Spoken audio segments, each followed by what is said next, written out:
All right, we're on Learning Objective 13.3, and we're going to do 13.4 as well in this video. So this one is about accounting for treasury stock. And you may remember in the last video, I told you treasury stock was a contra equity account. So we have contributed capital as part of stockholders' equity, we have retained earnings, and we have treasury stock. Okay. It's the contra equity, so it has a normal debit balance. Okay. There's lots of reasons why companies will buy their own stock back over on the open market. One, they could avoid a takeover. So if somebody who is wanting to take over a particular corporation, they could just keep on buying their stock and trying to take over because once they get up to a certain percentage, they can have voting rights and actually control the company. They may buy some of the stock back and use it to give to employees as a reward. It could also support the company's stock price. If the stock price is falling, then they may go back out there and buy that stock so that it doesn't fall too much, just sort of to keep it from, just sort of stabilize it. Okay. And if they could buy it low and sell it high, they would increase their net assets. Okay. All right. So I think I've already said everything on that. So let's go into this first example. On March 21st, Smart Touch Learning purchases 1,000 shares of previously issued common stock, paying $5 per share. Now remember, we are buying our own stock back. We are not buying stock in another company because that would be an asset as an investment. Okay. So $5,000, they're going to use $5,000 of cash. That's why they're crediting cash to buy those 1,000 shares of treasury stock. Okay. And I won't do a T account just yet. We'll do a few after we do another entry. All right. Then the next entry says that Smart Touch Learning sells 100 of those treasury stock on April 1st for $5 each. Okay. Something to be very careful with when you are taking out the stocks on treasury stock, they always come out at the same rate they went in. So those 1,000 shares were at $5 each. Okay, so does it matter if we sell it above or below? We can only take out of treasury stock exactly what we put in per share. Okay, so this one was exactly how much we bought it for, so we don't have anything else but to debit cash and credit the treasury stock. Okay. Then now we're going to look at when we sell it above. So now they're going to resell 200 shares of treasury stock for $6 per share. Okay, so they're going to get cash. The 6 multiplied times 200 gives us 1,200. We're going to take out of treasury stock again exactly what we put in it, 200 times that $5 per share. Okay, so that's $1,000. And then the dollar times the 200 treasury stock shares is going to be credited to another new account. And yes, remember I told you these account titles are getting very long. Paid in capital from treasury stock transaction. If you're doing this on paper, I sometimes abbreviate PIC for paid in capital and then maybe treasury stock like that. But most of y'all are going to be doing your homework on My Accounting Lab. Okay. So now they give us the T account. So we have another paid in capital account. Notice right here our treasury stock, it went out at exact same rate that it went in. Okay, so now we're going to look at selling it below what we paid for it. So now on April the 3rd, Smart Touch Learning resells 200 shares at $4.30 each. Okay, so we're only going to get cash of 860.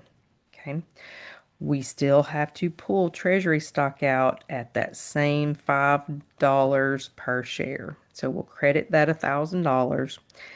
And now we sort of sold it as a loss, we are going to take that out of that paid in capital from treasury stock transaction. Okay. So I will draw that T account out. Paid in capital from treasury stock transaction. We had 200 in there from the previous entry. And now we're going to debit this account for 140. That leaves us only 60 in that paid in capital from treasury stock transaction. This is the balance over here. This is the journal entry. The T account over there is just showing you the balance. And they actually did that, but sometimes it's good for you to watch me go through the process. All right. Notice here our treasury stock account, every one of those is coming out at the exact $5 that it went in as. Okay. Now we're going to sell another one for another 200 shares below what we bought it for. Okay. So here we're only going to get cash $4.50 times 200. We're only going to get 900. We've got to pull 1,000. So here's where I would tell you figure out the things when journal entries are this big, figure out the cash, get that first. You know you've got to take out $1,000 out of the treasury stock, and then sometimes it's easier to reason those other two entries. Okay, so on that T account that I drew right here, we have $60 left. We're going to zero that one out. We're going to debit paid in capital from treasury stock transaction. We're going to debit that for $60. That's going to make that account go to zero. Okay. We still needed another $40 once we've used up all of the paid in capital from treasury stock transaction. Then we're going to take any other losses and we're going to send them to retained earnings. Okay. We cannot send that loss to the income statement. Okay. It cannot go there. That it's not a loss, it just reduces retained earnings. So it sort of bypasses the income statement, but it is not on the income statement. Okay. So let's look at these balances. We zeroed that one out. Retained earnings went down. Retained earnings is the measure of all the earnings you have accumulated. So if I was the user of this financial statement and I saw they're playing around with buying and selling stock and they lost $40 ultimately. Okay. So I don't think as a stockholder I would be very happy about that. Okay. So we had all of those go out at that amount, and we ended up with treasury stock for the common with a balance of 1,500. Okay. There should be 300 shares of stock left. All right. So now they're going to show us the stockholders' equity section of the balance sheet after the treasury stock transaction. Okay. Retained earnings was changed. We used up all of that paid in capital from the treasury stock transaction. We zeroed that out, so that's not here. Okay, notice these treasury stock transactions didn't really affect any of those accounts. Didn't affect the preferred, paid in capital in excess of par for preferred, common stock, or paid in capital in excess of par for common. It didn't affect any of those accounts. Okay, we still have 300 shares, so notice that is decreasing stockholders' equity because remember I told you it was a contra equity account. Okay. Notice right here as well. Remember we talked about authorized, issued, and outstanding. So here is where they had 20 million shares authorized, 23,000 shares issued, but only 22,700 of the shares were outstanding. The difference between those two is this 300 in the treasury stock. Okay. So I really like this diagram. I don't think I've ever seen this in a textbook before, but I like it. It starts up here with the 20 million shares authorized, and then you have that broke out into issued. These are the unissued ones. They don't give us that number, but process of elimination. If we only have 23,000 issued, this is what would be unissued. And then the issued stock is broke out between outstanding and the treasury stock. Okay, so remember I told you the difference between outstanding and issued will always be treasury stock. Okay, sometimes corporations will buy back stock just to retire it. Once they retire it and cancel that stock certificate, then they cannot reissue it. Okay, they take everything off the books. They take it, whatever the common stock was in the common stock account or paid in capital in excess of par, they take all of that out of the financial statements. Okay. All right. We're going to do learning objective 13.4 on dividends, stock dividends, and stock splits. Okay. So, how are dividends and stock splits accounted for? So, a profitable company should be paying some dividends. We kind of talked about that at the beginning of the chapter. There's my corporation and the little, stockholders own, they can own tiny little small slices of the corporation, or they could own, one stockholder could own the entire corporation. Okay. But how they get their money out is through dividends. Because remember, we were talking about how the corporations taxed here at the corporate level, and then the dividends that get distributed to the stockholders is also taxed. Okay.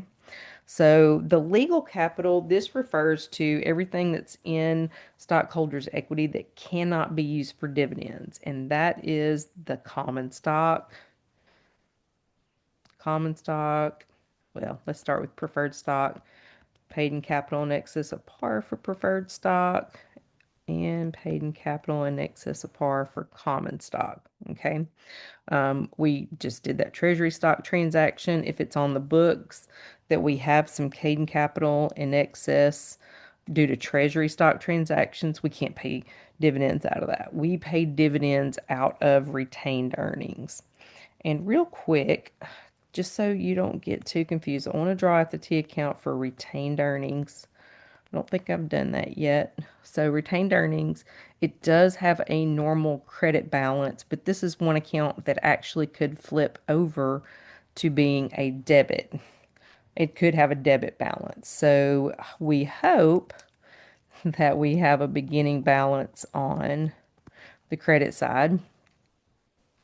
We would add, if we have net income, remember our capital account in Principles 1, where like beginning owner's equity plus net income or minus net loss and then minus withdrawals. Well, instead of withdrawals, we don't have withdrawals on a corporation, we have dividends. Okay.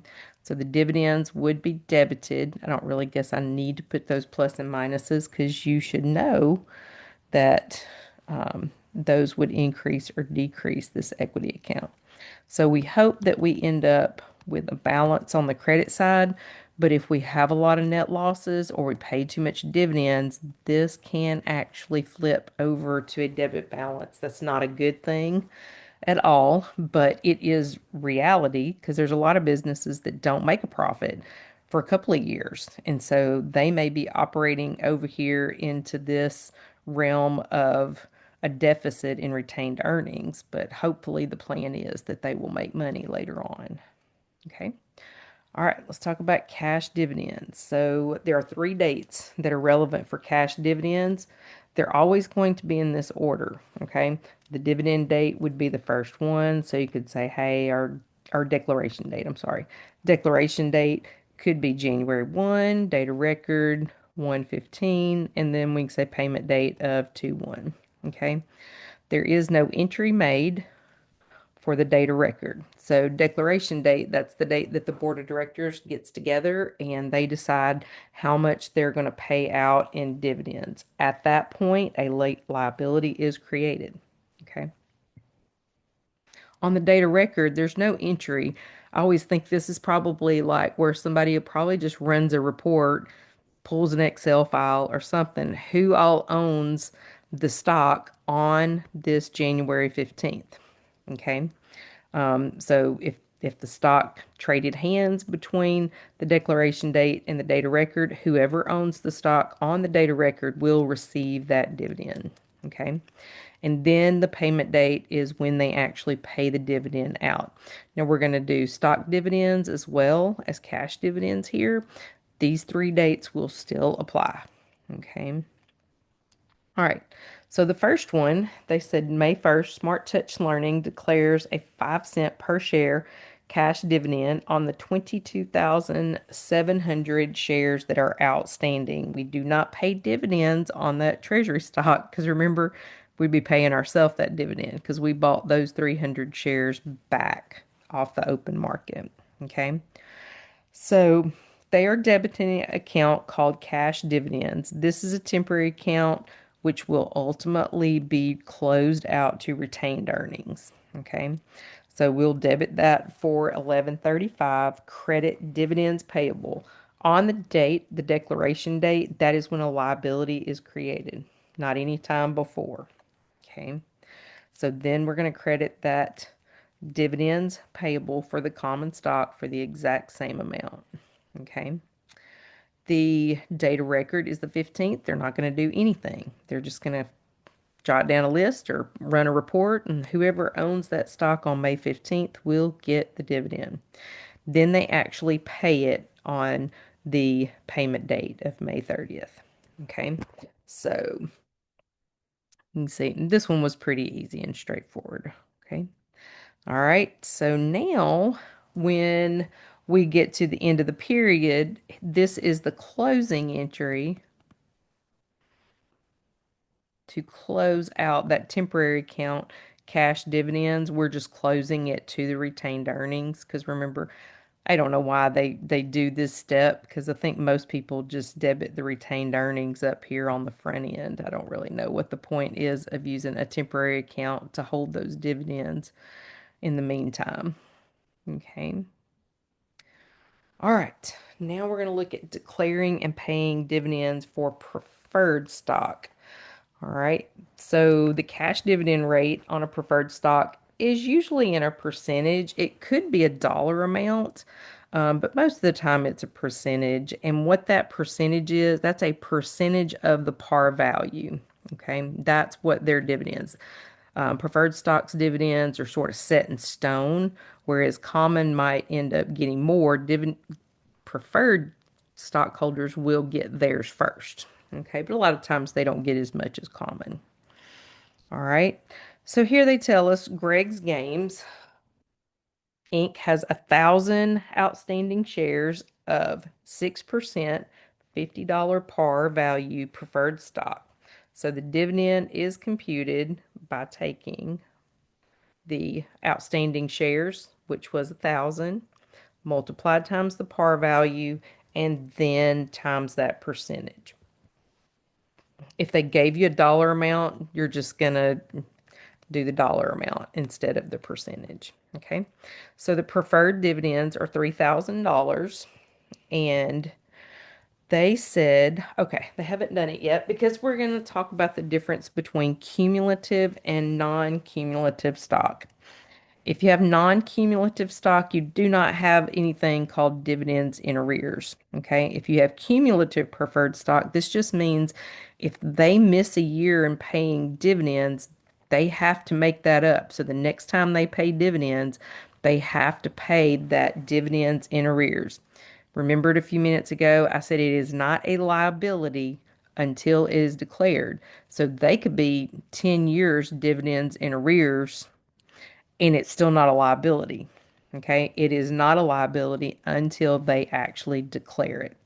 If it's non cumulative, we don't care. They don't get their dividend if they miss it. Okay, so they are showing us this is cumulative. I think they're going to do this exact same example, non cumulative, but this is Greg's Games, has 1,000 outstanding shares, 6%, $50 par value. And so in 2025, the business did not pay any cash dividends. Okay. We're looking for this word cumulative. Okay. So they didn't pay any dividends last year. So they have to pay them this year's dividends and the dividends in arrears. The same calculation. So they owed them 3,000 from 2025 and 3,000 from 2026. Okay. Then common gets everything else. Okay. They're going to give us, okay, we're going to do the journal entry. And so when they declare this, they are going to debit that cash dividends account. Remember, that gets closed to retained earnings, or just think about it going to retained earnings. We're going to credit dividends payable for the common, 44,000. Credit dividends payable for preferred of 6,000 because they're getting 2 years. Okay. Now we're going to look at it as if it was non-cumulative preferred stock. So you could probably assume that cumulative preferred stock will probably cost a little bit more money than non-cumulative preferred stock. Okay. Didn't matter about 2025 that they didn't pay dividends. They're only going to get 2026 dividends, and then common will get everything else. So notice common's getting more money now because the preferred stock was non-cumulative. Okay. All right. Now we're going to talk about stock dividends. Okay. Stock dividends is just a way to distribute something. I frequently say this is when they don't have any cash to pay a cash dividend, but they want to make their investors feel good. They'll do a stock dividend. Yes, you do get some more stock, but nothing really happens to stockholders' equity. Okay, so let's go through stock dividends. Okay, so they can continue to do dividends, but it will conserve cash.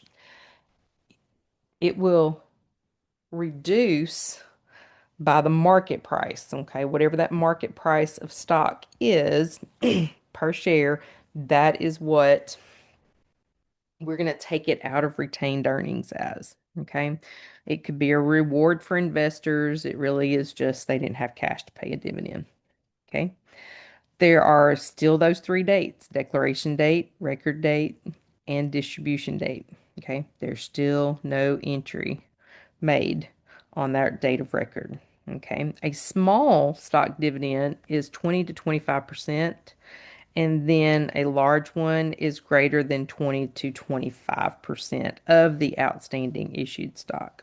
Okay, so here we're going to say Greg's Games distributes a 5% common stock dividend on 2 million shares issued and outstanding when the market value was $50 per share and the par value was a dollar per share. Okay, so we are looking at 5% of 2 million. This is a different company. It's not Smart Touch, so let's not get confused. All right, they are going to take the $50 per share multiplied times the 2 million multiplied times 5%. Okay, that gives us 5 million. They're debiting stock dividends. Remember, this account will get closed retained earnings, so it's making retained earnings go down. Then they're going to credit common stock dividend distributable. That will eventually be common stock that is issued to those stockholders. Okay. The paid in capital in excess of par is everything over. Remember, this is the par value, 4.9 million. All right. And then when they actually distribute those shares, they will debit that common stock dividend distributable. That will zero out. And then we have the common stock account will increase by 100,000. Okay. So, after recording the journal entry for the declaration issuance of the common stock, the close and the closing entries to close stock dividends and retain earnings, this is what they have. Okay, there's nothing indistributable because we distributed it. Okay, notice how our common stock paid in capital in excess of par went up by 5 million. Okay, then notice our retained earnings went down by 5 million. Total stockholders' equity didn't even change here. We basically took it out of retained earnings and we put it into the contributed capital. And remember, we can't pay dividends out of the contributed capital. Okay. But they brought that retained earnings down by the exact same amount. So it's basically just like the stockholders went out and purchased it in the open market because they retained earnings was decreased by the market value of the stock. Okay, so I like this little diagram. This is a little before and after. Notice that 50,000 there, 50, nothing with preferred changed. Okay, but the common stock and paid in capital and excess of par, those numbers did change. Notice it was that 21 million and now it's 26 over here. And then retained earnings was 9 million and then it got decreased by the same amount. But notice that nothing changed in stockholders' equity. The balance in stockholders' equity account stays exactly the same. Okay. So now on March the 2nd, Greg's Games declares a second common stock dividend of 50%. So this is the large stock dividend when the market value of the common stock is $50 per share. Okay. Cash dividends, stock dividends are always declared based on the number of shares issued and outstanding. Okay. So that stock dividend, $1 per share multiplied times 21, I'm sorry, 2,100,000 multiplied times zero point 0.5 because that's the 50%. Okay. We're going to credit the common stock distributable. Notice those are the exact same numbers. They gave us this market value, but we're actually not using it. We're only going to take it, put in stock dividends, just the par value, not the market value here, because this is a large stock dividend. All right. Then that was the date, declaration date was March the 2nd. And then March the 30th was the issue date. So notice then they issued those common stocks. They took that common stock dividend distributable down by the same amount that they increased it in this previous one right there. Okay. Stock splits. A lot of people think stock splits are great. Really, we don't even make a journal entry for them, so they really don't signify anything. Sometimes the stock markets will kind of respond a little bit to it because they think it's a big deal, but we don't even make a journal entry for it. So it's really not that big a deal. And basically, what a stock split is, so if you have a 2-to-1 split, you had one share of stock, now you have two. But the thing is, so let's just say you had one share of stock, par value, let's say par value was $10 and market value, let's just say was 20. Now that you've got two shares of stock, your par value is $5 and your market value is now 10. Okay. Nothing changed really. You just now have two shares of stock with half of the par value and half of the market value. Okay.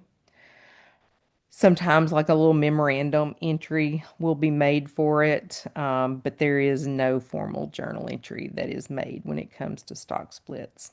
This is a nice little summary page on how each one of these affect the total assets, total liabilities, common stock. This would be something really good to review right before you walk in and take a test. And that is all for this learning objective. I will see you in the next video.